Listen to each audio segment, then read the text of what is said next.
আসসালামু আলাইকুম সবাইকে। আশা করি সবাই ভালো আছেন। আলহামদুলিল্লাহ আমরাও ভালো আছি। তো আমি আজকে যেটা রান্না করব সেটা হচ্ছে যে জালি কুমড়া দিয়ে ইলিশ মাছ রান্না করব। তো আমি কিভাবে এটা রান্না করতেছি ওটা আপনাদের সঙ্গে শেয়ার করব। তারপরে দেখুন আমি একটা কিন্তু জালি কুমড়া নিয়ে নিয়েছি, অনেক ছোট ছিল, একদম কচি। তো এ ধরনের জালি কুমড়া দিয়ে ইলিশ মাছ কিংবা চিংড়ি মাছ দিয়ে ঝোল করলে কিন্তু খারাপ হয় না খেতে। তো আমি কিন্তু আজকে আমার কাছে দুইটা ছোট ইলিশ মাছ ছিল, ওটা দিয়ে আজকে রান্না করে ফেলবো। তো এই তো আমি সুন্দর করে এখন ছিলে নিচ্ছি হাত দিয়ে। আমি আমাদের দেশে অবশ্যই এটা দিয়ে সবসময় কাজ করে, কাটাকাটির কাজ, তো আমি ওটা দিয়ে খুব সুন্দর কাটতে পারি। তো এই তো আমি কেটে নিচ্ছি, এটা আপনাদের দেখিয়ে দিচ্ছি। তো দেখুন আমি এরকম সাইজ করে কাটছি, কিন্তু আপনাদের যদি অন্যরকম সাইজ কোনো কাটতে মন চায় তাহলে কিন্তু এই তো আমি সাইজ করে কেটে নিয়ে দেখাচ্ছি আপনাদের। দেখুন একদম কচি ছিল। তো এটা দিয়ে রান্না করলে বেশ ভালো লাগবে। তো এইদিকে আমি একটা কড়াইয়ে পেঁয়াজ দিয়ে দিয়েছি, পেঁয়াজের পরে তেল দিয়ে একসঙ্গে নেড়ে নিচ্ছি সুন্দর করে। তো নাড়ার পরে আমি দেখিয়ে দেবো এখানে কী কী মশলা দিলাম। তো আসলে এই তরকারিটাতে জালি কুমড়া লাউ তরকারি রান্না করলে সবসময় ঝাল আর লবণটা যদি একটু কম থাকে তো কিন্তু খুব ভালো লাগে খেতে। তো আমিও আজকে ওরকম কম মশলা দিয়ে এটা রান্না করে ফেলবো। তো এই তো আমি একে একে এখানে সব মশলাই দিয়ে দেবো। আজকে কোনো পানি দিইনি, আগে শুধু মশলাই দেব। তো সব মশলা একসঙ্গে দিয়ে আমি কষিয়ে নেব। তো এটাতে কিন্তু আমি বেশি মশলা দিচ্ছি না, খুব হালকা হালকা মশলা দেব, দিয়ে আজকে এটা রান্নাটা করব। তো বেশি মশলা দিলে হবে কি, বেশি ভালো লাগে না বেশি মশলা দিলে। সব সময় বেশি মশলা সব তরকারিতে কিন্তু হয় না। তারপরে তো মরিচের গুঁড়ি দিয়েছি, হলুদের গুঁড়ি, আদা রসুন পেস্ট আর লবণ দেব। মানে সব কিছু আমি দেবো। দেওয়ার পরে মশলাটা সুন্দর করে কিন্তু আমি কষিয়ে নেব। কষিয়ে নেওয়ার পরেই এই তো লবণটাও কিন্তু আমি দিয়ে দিলাম দেখুন। তো এখানে এখন আমি কী দেবো বলুন তো, বলতে পারবেন? পারবেন না, মশলা কিন্তু পুড়ে যাচ্ছে। এখন আমাকে একটু পানি দিতে হবে, পানিটা না দিলে মশলাটা পুরোটা পুড়ে যেতে পারে, আর পুড়ে গেলে তো তিতা লাগবে, যার কারণে একটু পানি দিয়েছি খুব কম। আর এই পানিটুকুর ভিতরে আমি মাছ কিন্তু কষায় নিয়ে নেব। আর মাছটা কিন্তু আমি ভেজে দেবো না, কষাই দেবো। আর কষাই দিলে এটার স্বাদ অন্যরকম হয়। তো এই তো আমার মাছ, আসলে আমরা গরিব মানুষ তাই হয়তো বড় কিনতে পারিনি, তো ছোটোটা দিয়ে আজকে রান্নাটা সেরে ফেলবো। তো আপনাদের যদি বড় কোনো ইলিশ মাছ থাকে তাহলে সেটা দিয়ে আপনারা তৈরি করে খেতে পারবেন। তো আমার কাছে ছোটো ছিল তাই ছোটোটা দিয়েই আমি রান্না ছাড়বো আজকে। তো এই তো এখানে আমি মাছগুলো দিয়ে সুন্দর করে নেড়ে কষার পরে আপনাদের দেখিয়ে দিব। তো এই পানিটার সঙ্গে কিন্তু আমি মাছটা কষাই নেব, এক্সট্রা কোনো আমি পানি দেবো না মাছ কষার জন্য কিংবা মশলা কষার জন্য। একটা পানি দিয়েই আমি দুইটা কাজ সেরে নিচ্ছি।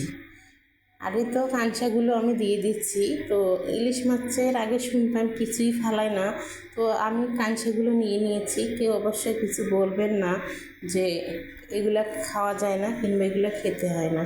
তো খারাপ লাগবে না, রান্নায় দিলে ভালো লাগবে। ইলিশ মাছের সব কিছু রান্নাই ভালো লাগে। তো এই তো এখন আমার সুন্দর করে এটা কষায় নেওয়া হলে আমি এটা উঠিয়ে দেখাই দেবো আপনাদের আমি কিভাবে এটা রান্না করলাম। তো এটা যতক্ষণ কষানো হচ্ছে একটু ঢেকে দিলাম। ঢেকে দেওয়ার পরে ভালো করে সিদ্ধ হওয়ার জন্য কিন্তু আমি ঢাকা দিয়েছিলাম। তো দেখুন মাছগুলো কিন্তু খুব ভালোভাবে সিদ্ধ হয়ে গেছে।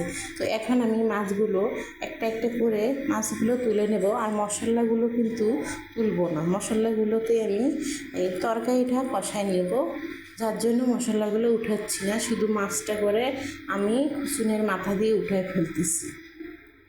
তো আপনারা এইভাবে একদিন রান্না করে খেয়ে দেখবেন, আমার রেসিপিটা খুবই সুন্দর লাগবে।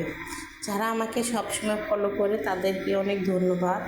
আর যারা আমাকে নতুন, কখনো দেখেননি আমার ভিডিও, তো তাদের জন্য আমার একটা রিকোয়েস্ট যে আমাকে লাইক কমেন্ট শেয়ার করবেন, আমার পাশেই থাকবেন। এরকম রান্না আমি আপনাদেরকে করে দেখাতে পারবো।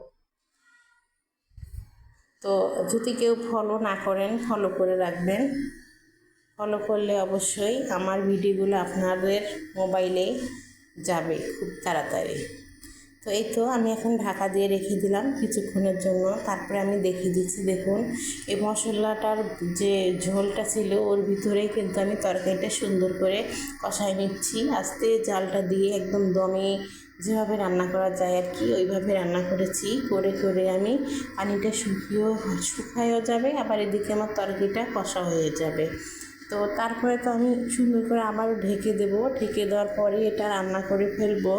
তো রান্না করার সময় এই জালি কুমড়াটা জানি না কে কীভাবে খেতে ভালো লাগে ভালোবাসে, কিন্তু আমার কাছে এই ইলিশ মাছ দিয়ে খেতে কিন্তু এইভাবে ভালো লাগে। তো অন্যরা অবশ্যই অন্য অন্য মাছ দিয়েও খেতে পারবেন, তো এক একটার স্বাদটা এক এক রকম অবশ্যই, কিন্তু জালি কুমড়া দিয়ে ইলিশ মাছ রান্না করে একদিন হলেও আপনারা ট্রাই করবেন, দেখবেন আপনাদের কাছে খুবই সুন্দর লাগবে কিংবা ভালো লাগবে।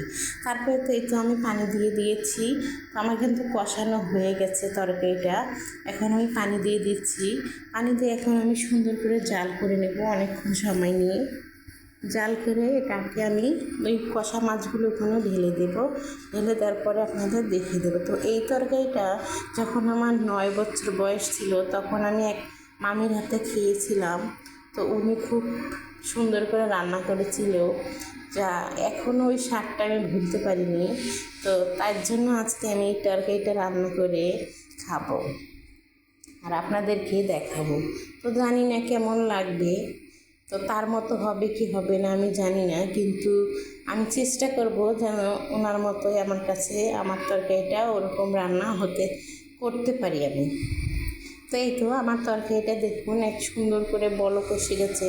তারপরে এখানে কিছু ধনেপাতা আমি কেটে রেখেছিলাম, ওটা এখন ওপর দিয়ে দিচ্ছি। তো আর কোনো মশলা কিন্তু আমি এখানে দেব না, এইটাই আমার শেষ মশলা দেওয়া, আর কোনো মশলা নেই। বললাম প্রথমেই যে কম মশলা রান্না করব, তো আসলে কম মশলা দিয়েই রান্না করলাম, বেশি মশলা না দিলেও তরকারিটা দেখুন দেখতে যতটা সুন্দর লাগতেছে খেতেও তার থেকে বেশি সুন্দর লাগবে।